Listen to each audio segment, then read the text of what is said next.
तो इसमें हम लोग देखेंगे केमिकल एंजाइम और कुछ बायोएक्टिव मॉलिक्यूल्स जो कि माइक्रोब बनाते हैं।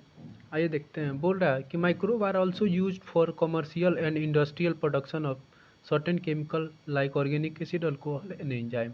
माइक्रोब जो होते हैं उनको कमर्शियली हम लोग कमर्शियल लेवल पर यूज करते हैं, जैसे इथेनॉल बनाना हो गया, अल्कोहल और एंजाइम्स। ठीक है। तो एग्जाम्पल ऑफ एसिड प्रोड्यूस, कुछ माइक्रोब जो होते हैं एसिड प्रोड्यूस करते हैं, जैसे एस्पार्जिलस निगर एक फंगस होता है, साइट्रिक एसिड प्रोड्यूस करता है। एसेटोबैक्टर एसेटी बैक्टीरिया होता है, एसेटिक एसिड प्रोड्यूस करता है। क्लोस्ट्रिडियम ब्यूटालिकम बैक्टीरिया होता है, ब्यूटारिक एसिड प्रोड्यूस करता है। और लैक्टोबैसिलस बैक्टीरिया होता है, लैक्टिक एसिड प्रोड्यूस करता है। ठीक है। अब इसके बाद बता रहा है कि ईस्ट जो होता है सेक्रोमाइसिस क्रीविसी वो क्या होता है, जाइमेज इंजाइम बनाता है। ठीक है, जाइमेज इंजाइम बनाता है जो कि इथेनॉल के प्रोडक्शन करता है। तो इसमें यही लिखा है, yeast Saccharomyces cerevisiae is use for commercial production of ethanol. ठीक है, वही बोल रहा है कमर्शियल प्रोडक्शन इथेनॉल का करता है, जो जाइमेज उसमें इंजाइम होता है। Microbiological use for production of enzyme जाइमेज। उसके बाद बोल रहा है लाइपेज भी एक इंजाइम होता है जो कि क्या है, लिपिड को डाइजेस्ट करता है। लाइपेज जो होता है लिपिड को डाइजेस्ट करता है, लिपिड को। ठीक है, लाइपेज जो इंजाइम होता है वो लिपिड को डाइजेस्ट करता है। तो लाइपेज को क्या मिक्स हो जाता है किसके, लॉन्ड्री में। लाइपेज को मिक्स कर दिया जाता है लॉन्ड्री में, और फॉर्मुलेशन वाइल्ड पार्टिकल जो होता है उनको रिमूव करने में हेल्प करता है। तो आइए देखते हैं क्या लिख रहा है। Lipase are use for detergent formulation and helpful in removing oil stains from laundry. ठीक है, ऑयल स्टेन लॉन्ड्री से निकालता है। यू मस्ट नोटिस बोतल जूस। अब नेक्स्ट एग्जांपल बता रहा है, जैसे बोतल जूस को हम लोग देखते हैं, बोतल जूस में ये बोतल जूस हो गया जिसमें बहुत सारा फाइबर रहते हैं, जो कि प्रोटीन और प्रोटीएज ये सब। तो उसमें क्या करता है कि जैसे हम लोग मार्केट में उसको लाएंगे बोतल जूस को, तो उसमें कुछ नहीं रहता है, जैसे फाइबर वाइबर ऐसे कुछ नहीं रहता है। ठीक है, ऐसे देखेंगे तो उसमें फाइबर रहता है, लेकिन उसी को हम लोग मार्केट में लाते हैं तो उसमें फाइबर वाइबर नहीं रहता है। प्रोटीएज और ये पेक्टिनेज उसको क्या करते हैं, डाइजेस्ट कर देते हैं, जिससे मार्केट में लाने से अच्छा दिखता है। तो वहीं उसका भी एग्जाम्पल दे रहा है। ठीक है, lipase are you must notice बोतल juice like bought market clear compare to made at home. Made at home से जो होता है उसका क्लियर दिखता है, ताकि प्रोटीज और पेक्टिनेज उसको डाइजेस्ट कर देता है। This is because the bottle juice are clarified by the pectinase and protease, वहीं बोल रहा है। अब नेक्स्ट एग्जाम्पल स्टेप्टोकाइनेज का नेक्स्ट एग्जाम्पल दिया। स्टेप्टोकाइनेज क्या होता है, इंजाइम होता है जो कि प्रोड्यूस होता है बैक्टीरिया के स्टेप्टोकोकस से। स्टेप्टोकोकस बैक्टीरिया होते हैं जो कि प्रोड्यूस करते हैं स्टेप्टोकाइनेज इंजाइम। ठीक है, वो क्या करते हैं, हेल्प करते हैं। क्लोट बस्टर जो होता है, जैसे ब्लड हो गया, इसमें क्लॉटिंग टाइप का आ जाता है, क्लॉट्स हो जाता है कैपिलरी में, तो उसी को क्लॉट को तोड़ता है स्ट्रेप्टोकाइनेज एंजाइम, जो कि किससे प्रोड्यूस होता है, स्ट्रेप्टोकोकस बैक्टीरिया से। तो वहीं बोल रहा है produce by bacterium Streptococcus and modified genetic engineering clot buster for removing the clot blood vessel patient undergo myocardial infection heart attack. तो ऑब्वियसली जैसे कि यहाँ पे क्लॉट बन जाएगा तो इसमें माइकार्डियल इन्फेक्शन होने का डर रहता है, हार्ट अटैक भी हो सकता है, क्योंकि ब्लड का फ्लो अच्छे से नहीं हो पाएगा, तो सेल को ब्लड नहीं मिलेगा तो हार्ट अटैक होने का संभावना रहेगा। वही बोलना चाह रहा है। अब कह रहा है अनोदर एग्जाम्पल। आइए देखते हैं अनोदर एग्जाम्पल क्या है। अनोदर बायोएक्टिव मॉलिक्यूल साइक्लोस्पोरिन ए। साइक्लोस्पोरिन ए एक केमिकल होता है जो कि किस माइक्रोब से मिलता है, trichoderma polysporum. Trichoderma polysporum. Trichoderma polysporum जो होता है वो माइक्रोब होता है, एक तरह का फंजाई होता है। ठीक है, उसके कारण केमिकल, उससे एक केमिकल निकलता है जो कि साइक्लोस्पोरिन ए होता है, जिसका हेल्प क्या होता है। तो आइए देखते हैं क्या उसका हेल्प होता है। That use can immunosuppressive agent. Immunosuppressive agent कोई भी जैसे किसी भी चीज़ को ट्रांसप्लांट करते हैं तो उसके पहले इम्यूनोसप्रेसिव का हम लोग इंजेक्शन देते हैं, तो उस वही साइक्लोस्पोरिन ही केमिकल होता है जो कि मिलता है फंजाई से, ट्राइकोडर्मा पोलिस्फेरम से, और उससे ऑर्गेन ट्रांसप्लांट करने में थी हेल्प मिलता है। तो वही लिख रहा है इसे आप। स्टेटिन भी प्रोड्यूस किया जाता है, इससे मोनास्कस पाउरस एक ईस्ट होता है जिससे हम लोग स्टेटिन केमिकल होता है उसको हम लोग प्रोड्यूस करते हैं, और commercially blood cholesterol lowering agent में उसका हेल्प होता है। उसके बाद for it x it completely inhibiting enzyme responsible for synthesis cholesterol. Cholesterol को सिंथेसिस करने में ये हेल्प करते हैं। अब पढ़ना है इसके बाद से माइक्रोब जो होते हैं उनका सीवेज ट्रीटमेंट में क्या क्या इम्पोर्टेंस है, तो उसके बारे में आइए देखते हैं। हो रहा है कि we know that large quantity of waste water are generated every day in cities and town. हम लोग जैसा कि जानते हैं large quantity of water town और सिटी से जनरेट होते हैं। Major component this water is human excreta. उसको ह्यूमन एक्सक्रीटा बोलते हैं, जिसमें ह्यूमन एक्सक्रीटा क्या है, जिसमें बहुत सारा ह्यूमन्स का सीवेज, जैसे कोई भी सीवेज आता है जैसे हाउस से, तो उसमें बहुत सारा पॉलीथीन, बहुत सारा गंदगी होता है, उसी को बोलते हैं ह्यूमन एक्सक्रीटा। ठीक है, फीकल मैटर भी उसमें पाए जाते हैं। तो बोल रहा है this municipal vast water is also called sewage. उसको म्यूनिसिपल वास्ट वाटर भी बोलते हैं क्योंकि म्यूनिसिपल उसको साफ करता है, तो इसीलिए उसको म्यूनिसिपल वास्ट वाटर बोलते हैं, उसी को सीवेज बोला जाता है। It contains large amount of organic matter and microbe. बहुत सारा ऑर्गेनिक मैटर भी होते हैं उसमें और माइक्रोब भी होते हैं। ऑर्गेनिक मैटर जैसे कि कचरा हो गया, debris, large size waste water हो गया, ये सब। ठीक है, उसके बाद से many of which are pathogenic. Obviously pathogenic होगा क्योंकि माइक्रोब होंगे उसमें। तो have you wonder where this huge quantity of sewage और urban waste water disposal of day. उसको हम लोग डिस्पोज करते हैं किसी भी रिवर या बड़े बड़े रिवर में ला के उसको डिस्पोज करते हैं, उसके पहले कुछ ट्रीटमेंट करते हैं, तो उसी के बारे में डिटेल हम लोग पढ़ना है। This can't be discharge into natural water but is like river and stream directly you can under why. वो उसी को बोल रहा है कि जैसे हम लोग डायरेक्टली किसी रिवर में उसको हम लोग डिस्चार्ज नहीं करते, उसके पहले कुछ ट्रीटमेंट करते हैं जिससे उसका मतलब गंदगी उसमें से निकल जाए, फिर रिवर भी पॉल्यूटेड ना हो। Before disposal hand sewage is treated in sewage and treatment plant. तो जैसे हम लोग डिस्चार्ज करने से पहले उसको कुछ ट्रीटमेंट करते हैं जिससे उसका पानी जो होता है कुछ लेवल तक साफ़ हो जाता है, उसके बाद से लेस पोल्यूटेड हो जाता है, उसके बाद से हम लोग रिवर्स में उसको डिस्पोज करते हैं। Treatment of vast water is done by, बोल रहा है वास्ट वाटर का जो ट्रीटमेंट होता है वो किसके हेल्प से होता है, माइक्रोब हेट्रोट्रॉपिक माइक्रोब नेचुरली जो प्रेजेंट होते हैं सीवेज में, और वो क्या करते हैं, this treatment is carried out by 2 stage. तो वही 2 स्टेज के बारे में पढ़ना है। तो देखिए फर्स्ट स्टेज जो होता है वो प्राइमरी ट्रीटमेंट होता है, सेकेंड स्टेज जो होता है वो प्राइमरी स्लज होता है, सेकेंडरी ट्रीटमेंट होता है। ठीक है, अब आइए देखते हैं कि इन डिटेल प्राइमरी ट्रीटमेंट क्या होता है। ठीक है, अब आइए देखते हैं प्राइमरी ट्रीटमेंट क्या होता है। तो बोल रहा है this treatment step basically involve in physical removal of particle large and small from the sewage through filtration और सेडिमेंटेशन। ठीक है, these are remove in stage initially floating debris removed sequential filtration.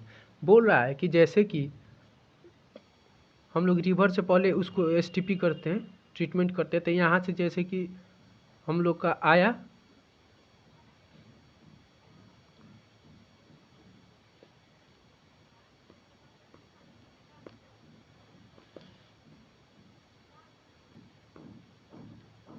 अब आइए उसके बाद से बोल रहा है इन डिटेल प्राइमरी ट्रीटमेंट के बारे में पढ़ना है। प्राइमरी ट्रीटमेंट पहले देखते हैं क्या होता है।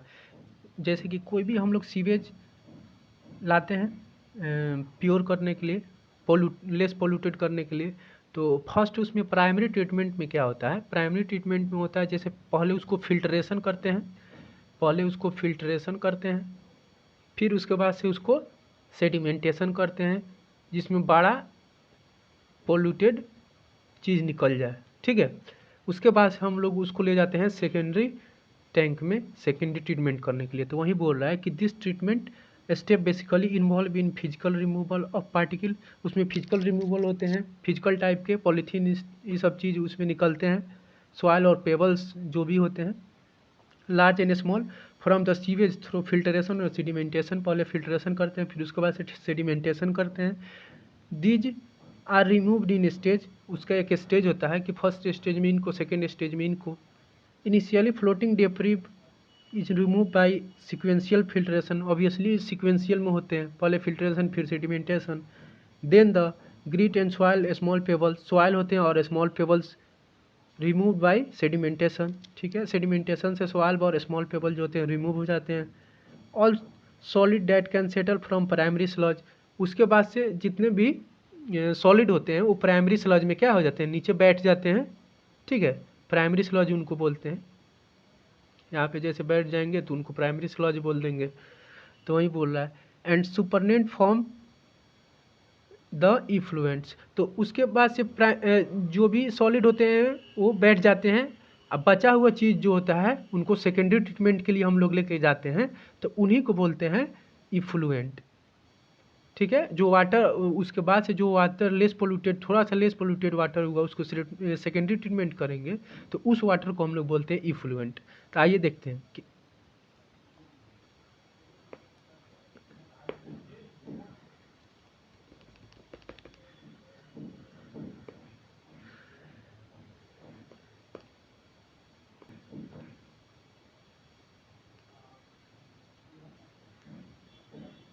ठीक है, तो उसको बोलते हैं effluent. The effluent from the primary settling tank taken for secondary treatment. उसके बाद से सेकेंडरी ट्रीटमेंट करते हैं, ठीक है। वही बोल रहा है सेकेंडरी ट्रीटमेंट और बायोलॉजिकल ट्रीटमेंट भी इसको बोलते हैं। सेकेंडरी ट्रीटमेंट, बायोलॉजिकल ट्रीटमेंट इसलिए बोलते हैं क्योंकि इसमें जो होता है इसमें हम लोग माइक्रोब को निकालते हैं, इसलिए इसको बायोलॉजिकल ट्रीटमेंट भी बोलते हैं, ठीक है। The primary effluent is passed into large aeration tank. Large aeration tank से ऑब्वियसली सेकेंडरी ट्रीटमेंट के लिए लार्ज एरेशन टैंक से इनको गुजारना पड़ेगा। तो where it is constantly agitated mechanically and air pump into. तो एगिटेटेड बोलते हैं जैसे कि इस टाइप के कुछ होते हैं तो वैसे ही नाचते रहते हैं, ठीक है, एगिटेशन करते हैं। तो उसी को बोलना चाह रहा है कि जैसे एजिटेटेड होता है, this vigorous growth of useful aerobics microbe in flocks, mass of bacteria associated with fungal filament to form mesh like structure। जैसे कि क्या होता है, जिस सेकेंडरी ट्रीटमेंट में करते हैं तो एजिटेशन करते हैं तो उसमें जो होता है बहुत सारा बैक्टीरिया और फंगल जो होते हैं वो सेपरेट होके एक नीचे आ जाते हैं, तो उनको हम लोग नीचे स्टोर कर लेते हैं, ठीक है। तो वही बोल रहा है सेकेंडरी ट्रीटमेंट में। अब क्या बोलना चाह रहा है आगे में, आगे देखते हैं क्या बोलना चाह रहा है। Fungal filament form mess like structure, वो स्ट्रक्चर के बारे में बोल रहा है कि मेस लाइक स्ट्रक्चर बना लेते हैं। While growing this microbe consume major part of the organic matter in the influent. तो उस जैसे कि वो माइक्रोब और फंजाई जो होता है वो ग्रो करते हैं तो बहुत सारा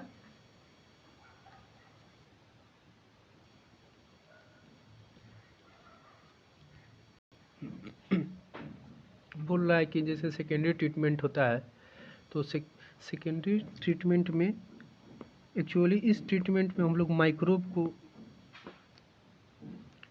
निकालते हैं। तो बोल रहा है कि सेकेंडरी ट्रीटमेंट और बायोलॉजिकल ट्रीटमेंट, बायोलॉजिकल ट्रीटमेंट इसलिए है कि इसमें हम लोग माइक्रोब्स को सेपरेट करते हैं। तो बोल रहा है the primary effluent is pass into a large aeration tank. Primary effluent जो होते हैं उनको हम लोग बहुत बड़े लार्ज टैंक से पास कराते हैं, एरेशन टैंक से। तो where it is constantly agitated mechanically and air pump into this allow vigorous growth of useful aerobic microbe into flocks, mass of bacteria and fungal filaments from mesh like structure। जैसे कि primary effluent आता है तो उसको secondary बहुत बड़ा tank होता है 3 टैंक होता है। ऐसे फर्स्ट टैंक में आता है तो वहाँ पे हम लोग माइक्रोब को, यहाँ पे माइक्रोब और फंगल को नीचे डाइजेस्ट करके निकाल लेते हैं। उसके बाद से जो वाटर होता है उसको फिर नेक्स्ट टैंक से पास कराते हैं। तो वहीं इसका स्ट्रक्चर जो होता है, बैक्टीरिया और फंगल एजिटेट बोल रहा है, इसको एजिटेट कराएंगे तो इसमें से यहाँ पे बैक्टीरिया और फंगल सेपरेट हो जाते हैं। ठीक है। तो while growing the microbe consume the major part of organic matter in the influent, वही major part of organic matter में इन्फ्लुएंट में होते हैं, कंज्यूम करते हैं, उनसे निकालते हैं।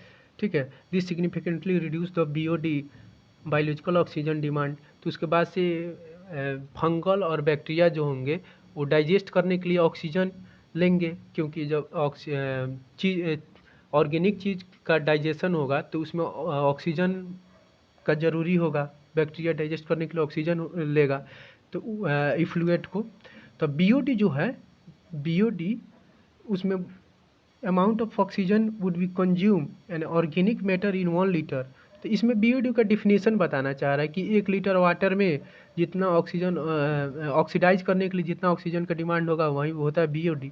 तो इस the sewage water is treated in BOD reduce. तो बीओडी ओबियसली रिड्यूस होगा, ऑक्सीजन का डिमांड बढ़ना चालू हो जाएगा, ऑक्सीजन लेना चालू हो जाएगा, क्योंकि उसको डाइजेस्ट करना चाहेगा माइक्रोब, तो इसलिए ऑक्सीजन का डिमांड बढ़ जाएगा। तो BOD test measure at the rate of offtake oxygen and माइक्रोनियम sample of water and thus, वहीं बता रहा है कि बीओडी को कैसे मेजर किया जाता है। बीओडी जो है उसको मेजर करते हैं organic matter present in water. Organic matter कितना वाटर में प्रेजेंट है उससे पता चलता है बीओडी, क्योंकि जितना organic matter organic matter present होगा वाटर में उतना ऑक्सीजन लेके बैक्टीरिया उसको क्या करना है, डाइजेस्ट करना चाहेगा, तो बायोलॉजिकली ऑक्सीजन का उतना डिमांड बढ़ जाएगा। तो वही बोल रहा है the greater the BOD of vast water more is it's polluting potential. तो पॉल्यूटिंग पोटेंशियल जितना ज़्यादा होगा उतना बीओडी का डिमांड बढ़ जाएगा। ठीक है। उसके बाद से आइए देखते हैं, बोल रहा है कि बीओडी ऑफ सीवेज और waste water is reduce significantly. Obviously BOD और सिग्निफिकेंट वाटर का क्या होगा, रिड्यूस करेगा। ठीक है। The effluent is then pass in settling tank where the bacterial flocs are allowed to sediment. उसके बाद से बैक्टीरियल फ्लोक्स जो होते हैं उनको एक सेडिमेंट में क्या कर लेते हैं, स्टोर कर लेते हैं। This sediment are called activated sludge. उस सेडिमेंट को क्या बोलते हैं, एक्टिवेटेड स्लज बोलते हैं। ठीक है, एक्टिवेटेड स्लज बोलते हैं उस सेडिमेंट को, एक्टिवेटेड स्लज बोलते हैं। A small part of activated sludge pump in back aeration tank to serve inoculum. Obviously inoculum जैसा बिहेव करेंगे, क्योंकि उनको फिर से कहीं और डाल के क्या करेंगे, डाइजेस्ट ऑर्गेनिक मैटर को डाइजेस्ट कराना होगा, तो एज इनोकुलम जैसा वो बिहेव करेंगे, ट्रीट करेंगे। This remaining major part of sludge is pumped into large tank called anaerobic sludge digester.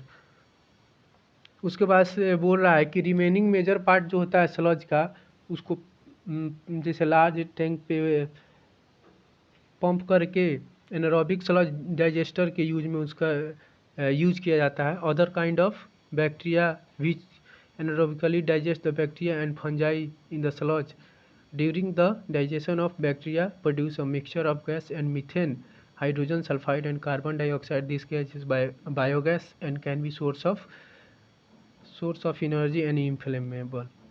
उसके बाद से कहना चाह रहा है, बोलना चाह रहा है यहाँ पे, जैसे कि जो भी वहाँ से बैक्टीरिया और मैन्योर यहाँ पे जैसे हम लोग वहाँ से इफ्लुएंट से जो भी वहाँ से बैक्टीरिया और फंगल जो है उनके साथ बहुत सारा ऑर्गेनिक मैटर जाता है, तो उस ऑर्गेनिक मैटर को बैक्टीरिया क्या करेगा, डाइजेस्ट करेगा। तो डाइजेस्ट करेगा तो उससे हम लोग बायोगैस भी, उसमें से जो गैस निकलेगा उसको बायोगैस बोलेंगे, और वो एनर्जी का भी सोर्स होता है, यही बोलना चाह रहा है। Effluent from secondary treatment plant and generally release into natural water bodies and river streams. तो उसके बाद से जो सेकेंडरी ट्रीटमेंट करने के बाद से जो इफ्लुएंट निकलते, जो पानी लेस पोल्यूटेड वाटर जो होते हैं उनको हम लोग ऐसे एज ए रिवर और स्ट्रीम में छोड़ सकते हैं, क्योंकि वो लेस पोल्यूटेड हो जाते हैं। ठीक है। उसके बाद से देखते हैं तो इसके बाद से बोलना चाह रहा है कि जैसे माइक्रोब जो होते हैं उनका हम लोग एप्रिसिएट कर, you can be appreciate how microbe play major role in treating millions of gallons and waste water every day across the globe. तो वही बोल रहा है कि जैसे हम लोग माइक्रोब का थैंक्स बोलेंगे, अप्रिसिएट करेंगे कि millions of gallons vast water जो होता है वो ग्लोब में बहुत सारा माइक्रोब के हेल्प से हम लोग क्या कर सकते हैं, उनको साफ कर सकते हैं, सेडिमेंट कर सकते हैं। ठीक है, वही पर इस methodology has been practice for more than a country now in almost part of world. बहुत सारा वर्ल्ड में ऐसा किया जा रहा है, इस मेथड को कराया जा रहा है, जिससे क्या हो रहा है कि पोल्यूशन कम हो रहा है। और ऐसे जैसे जो भी आता है म्युनिसिपल वास्ट वाटर उनको लेस पोल्यूटेड करके और हम लोग रिवर्स और स्ट्रीम में छोड़ सकते हैं उस वाटर को। तो ये बोल रहा है इस मेथड को बहुत सारा प्रैक्टिस पे यूज़ किया जा रहा है। Till date no man made technology able to rival and microbial treatment sewage. अगर जो भी इस ट्रीटमेंट को नहीं कर रहा है, माइक्रोबियल ट्रीटमेंट को नहीं कर रहा है नो मैन, तो उसके बाद से बोल रहा है you are aware that due to increasing the urbanisation sewage being produce in much larger quantity in every day before. जो अर्बन में होते हैं उनका day by day larger quantity बढ़ता जा रहा है। However the number of sewage treatment plant has not increase enough to treat the large quantity. So untreated sewage is often discharged directly in river, leading their pollution and increase in waterborne disease. बोल रहा है कि बिना treat किए उसको हम लोग क्या किसी भी नदी, रिवर, स्ट्रीम में डाल देंगे तो पोल्यूशन से उससे वाटरबॉर्न डिजीज़ हो सकता है। ऑब्वियसली डिजीज़ होगा, क्योंकि जैसे कि होता क्या है कि आजकल प्राइमरी सेकेंडरी ट्रीटमेंट जो हम लोग कर रहे हैं रिवर में डालने से पहले, तो बहुत सारा हाउस होल्ड और बहुत सारा घर जो है यहाँ पे आ जाएंगे, तो फिर सेकेंडरी ट्रीटमेंट तो हो नहीं पाएगा। तो उससे है कि जैसे पोल्यूशन हो जाएगा रिवर में और स्ट्रीम्स में, तो वही बोल रहा है जिसके कारण हम लोग वाटर बॉर्न डिजीज से फेस करना पड़ेगा।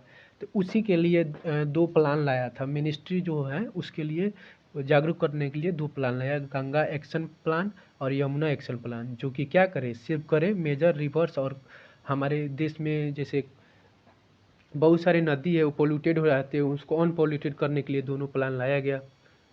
Under this plan propose the build and large number of sewage treatment plant only treated sewage only in discharge in the river. River से में जो अगर डिस्चार्ज करे उससे पहले उसको हम लोग प्राइमरी सेकेंडरी ट्रीटमेंट करें। और visit to sewage treatment plant situation in any place near would be very interesting and educating experience. उसके वही बोल रहा है एजुकेटिंग एक्सपीरियंस हो। Microbe in production of biogas. Microbe का बायोगैस में प्रोडक्शन में क्या यूज है, अब इसके बारे में आइए देखते हैं। इसमें हम लोग का टॉपिक होगा, आइए देखते हैं, microbe in production of biogas. Biogas में बायोगैस के प्रोडक्शन में माइक्रोब का क्या रोल है। बोल रहा है कि biogas in mixture of gas containing predominantly methanes produced by the microbial activity and which may used as fuel। Biogas है उनको हम लोग एज ए फ्यूल के रूप में यूज करते हैं। तो बायोगैस जो होता है बहुत सारा गैस का मिक्सचर होता है जो कि माइक्रोबियल एक्टिविटी के हेल्प से ही उसको हम लोग एज ए फ्यूल में यूज करते हैं। तो you have learned that microbe produce different type of gaseous in product during growth and metabolism। Growth and metabolism बोलना क्या चाह रहा है कि जैसे भी हम लोग उस चीज़ को उस पर क्या करेगा, माइक्रोब जो होगा अपना इंजाइमेटिक एक्टिविटी करेगा, उसको डाइजेस्ट करेगा, तो उसमें मेटाबॉलिज्म कुछ चलेगा, कुछ एनाबॉलिज्म कैटाबॉलिज्म होगा, तो उसमें कुछ चीज़ का ग्रोथ होगा। तो वहीं बोल रहा है कि ग्रोथ और मेटाबॉलिज्म होगा। This type of gas produce depend upon microbe and organic substrate they are utilise. तो वो बोल रहा है कि जो प्रोडक्ट बनेगा कैटाबॉलिज्म या फिर मेटाबॉलिज्म, जो भी मेटाबॉलिज्म होगा, एनाबॉलिज्म या कैटाबॉलिज्म होगा, तो उस पर ये मैटर कर रहा है कि माइक्रोब किस टाइप का है। अगर मिथेनोजेंस होगा तो सेलुलोजिक मटेरियल को डाइजेस्ट करेगा, एनारोबिक डाइजेशन करेगा, ठीक है। तो उसी में से एक एग्जाम्पल हम लोग को पढ़ना, मिथेनोजेंस के बारे में पढ़ना। मिथेनोजेंस उस टाइप का बैक्टीरिया होता है जो सेलुलोजिक डाइजेशन करता है, एनारोबिक डाइजेशन करता है, ऑब्सेंस ऑफ O2। तो in the examples it is relation to fermented dough, जैसे कि डॉफ चीज मेकिंग, ये सब प्रोडक्शन करने के लिए हम लोग पीछे पढ़े हैं। मेन गैस प्रोड्यूस होता है उसमें CO2 जो कि होल कर देता है। Certain bacteria which are anaerobically और cellulosically material produce large amount of methane along CO2 NH2O। वहीं बोला मिथेनोजेंस जो बैक्टीरिया होते हैं वो क्या करते हैं, सेलुलोज मटेरियल होते हैं उनको डाइजेस्ट करते हैं।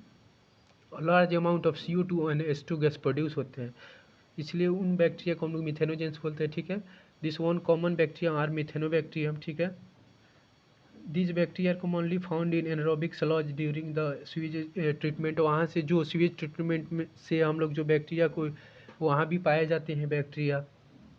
This bacteria also present in rumen part of stomach cattle. Cattle जो होते हैं, जो भी भैंस होती हैं, कैटल गाय भैंस जो भी होते हैं उनके स्टोमक में पाया जाता है, क्योंकि वहाँ भी सेलुलोज गाय सब और भैंस सब खाती है, तो वहाँ भी डाइजेशन करना होता है सेलुलोज का, इसलिए वहाँ भी स्टोमक में मिलता है। A lot of cellulosic material present in food cattle also present in rumen. वही बोल रहा है कि सेलुलोजिक मटेरियल भी वहाँ भी होते हैं, इसलिए वहाँ प्रेजेंट होते हैं। In rumen this bacteria help in the breakdown of cellulose and play important role in nutrition of cattle. ठीक है, तो उससे क्या होता है, कैटल के न्यूट्रिशन में हेल्प होता है। Do you think human being are able to digest the cellulose present in our food. तो वही बोल रहा है कि अगर ह्यूमन बॉडी, ह्यूमन क्या सेलुलोज को डाइजेस्ट कर पाता है हमारे फूड में अगर दें तो ऑब्वियसली वो वाला बैक्टीरिया नहीं होगा तो डाइजेस्ट नहीं होगा। द एक्सक्रीटा डंक ऑफ कैटल कॉमनली कॉल्ड गोबर। तो वही जो गोईठा होता है तो उसको गोबर बोलते हैं, उसी को बताया रिच इन बैक्टीरिया, उसमें बहुत सारा बैक्टीरिया पाया जाता है, क्योंकि डाइजेस्टेड और बाई प्रोडक्ट जो होता है वो गोबर के रूप में निकलता है। Dung dung can be used in generation of biogas and commonly called gobar gas. तो डंग जो होता है उसके हेल्प से हम लोग बायोगैस का जनरेट करते हैं, तो उसी प्रोसेस को बोलते हैं गोबर गैस। ठीक है, अब आइए आगे देखते हैं। The biogas plant consist of concrete tank, 10 से 15 फीट का टैंक होता है, उसी में ये सब बायोगैस प्लांट का गोबर गैस का रिएक्शन चलता है। तो आइए इन डिटेल उनको पढ़ते हैं कि बायोगैस वास्ट कैसे कलेक्ट किया जाता है, कैसे इसका प्रोसेस होता है।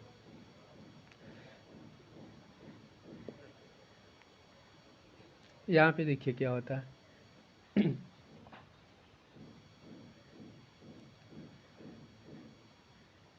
यहाँ पे डंक बहुत सारा डंक को डाल दिया जाता है। यहाँ पे बहुत सारा डंक को वाटर के साथ डाल दिया जाता है, तो यहाँ पे आता है वो, और यहाँ पे डाइजेस्ट करता है, तो जिसके कारण प्रेशर होगा तो ये ऊपर की तरफ उठता है, फिर वहाँ से स्लज में आता है।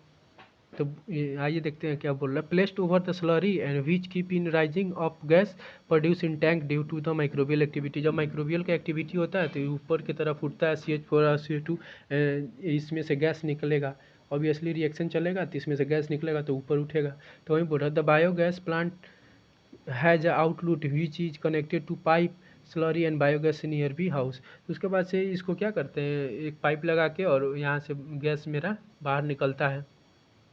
ठीक है, the spent slurry is remove through another outlet and may be in use in fertiliser. और इसको, इससे जो स्लज आता है इसको हम लोग एज ए फर्टिलाइजर के रूप में यूज करते हैं। Cattle dung is available in large quantity in rural area where cattle are use in variety of purpose. तो रूरल एरिया में ही कैटल पाए जाते हैं ज़्यादातर, तो इसीलिए so biogas plant are more often built in rural area, इसीलिए बायोगैस प्लांट को ज़्यादातर रूरल एरिया में ही इस प्रोसेस को किया जाता है। द बायोगैस दस produce is used for cooking and lighting. तो बायोगैस को खाना बनाने में और लाइट सब में भी यूज किया जाता है।